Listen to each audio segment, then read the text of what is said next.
स्वादरे जेमिति आ बास्ना भी सेमिति पूरा मांस तरकारी भलिया। तो चलतु ए मांस तरकारी भलिया आलू पोटल तरकारी रांधिबा। तापाई कड़े गरम करी नहीं 2 बड़ चामच तेल देदेबा।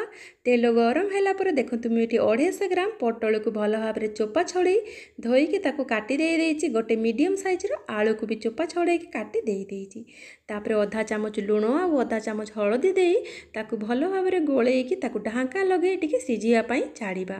तो गैस फ्लेम को मीडियम रे रखी ताको एबे भाजिबा। आमे बार बार एमती ढांका खोली एमती गोलौथिबे नले आलू पोटल तळे लागि जिवो। तो पुणी आउ थे गोलेकी ताकू ढांका लगेदेबा।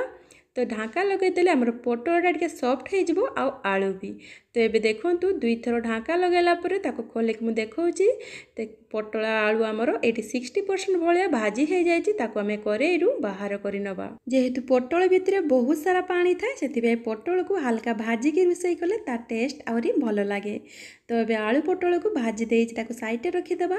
आ सेई करेई रे गोटे बड़ चामच तेल दबा। गरम मसला रे देखंतु 2टा गुजराती 3-4टा लवंग 2 खंड एठी दालचीनी देइछि। तापर गोटे बड़ पियाज को एमती सरू सरू करी काटी देइछि।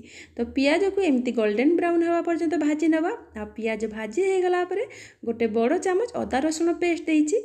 आ सेई अदा रसुण पेस्ट पर आधा चामच पानी दे ताको आमे एमिति टिके गुळेबा। मसला को भल भाव में गोलेला पर एठी लुण हल्दी ऐड करबा। तो आपण माने निश्चय ध्यान देबे कि आमे आलू पोटल भाजिला बेले लुण हल्दी ऐड करथिले सेटा को देखिके क्वांटिटी एठी कम बेसी करिवे। तो आधा चामच हल्दी पाउडर आधा चामच लुण आउ आधा चामच लंका पाउडर दे ताको भल भाव में पुणी आउथरे आमे कसी नबा। तो मसला जेहेतु एठी टिके ड्राई हेई आसीछि सेति पई देखंतु तळे टिके हल्का लागि जाउछि। तो किछि प्रॉब्लम नाही कारण टमाटर भी पानी बाहरिबो। तो एठी गोटे मीडियम साइज रे टमाटो को काटिके देई देइछि।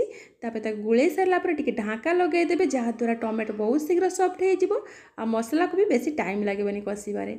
तो ढांका लगे थुआरु देखंतु टमाटो बहुत सुंदर सॉफ्ट हो जाइछि। आ मसला रे केते सारा पानी बाहरछि ताको पुणी एमती कसु कसु पानी पूरा सुखी जाइछि। तो एबे हमर एई मसला रेडी हो जाइछि। एबे आमे भाजी रखिथिबा आलू पोटल को ऐड करि देबा। आ तापरे आलू पोटल सहित ए मसला को भल भाव में आउथरे कसी नबा। एबे आलू पोटल को 1-1.5 मिनिट पर्यंत मसला सहित भल भाव में कसिबा जहा द्वारा आलू भितर मसलाटा भल भाव में पशि पारिबो।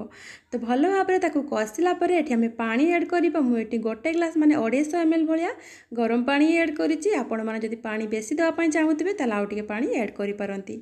तो पानी देला परे ताकू पुणी आउथरे भल भाव में गुळेई नबा।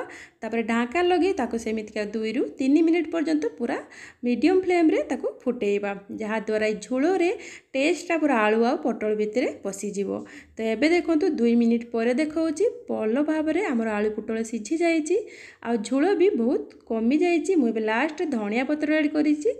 आ गैस रो फ्लेम को ऑफ कर देबी। तापर याकू आपण माने गरम गरम भात रोटी परोटा जहा सहित भी खाइबे बहुत भल लागिबो। तो ये मांस तरकारी भलिया टेस्ट लागुथिबा इजी प्रोसेस रे आलू पोटल तरकारी आपण मानकु केमिति लागिला कमेंट करी निश्चय जणेबे। वीडियोटी भल लागिथिले लाइक करिवे शेयर करिवे। आम चैनल टी को सब्सक्राइब करिवे। फेसबुक पेज देखिले फॉलो करिवे।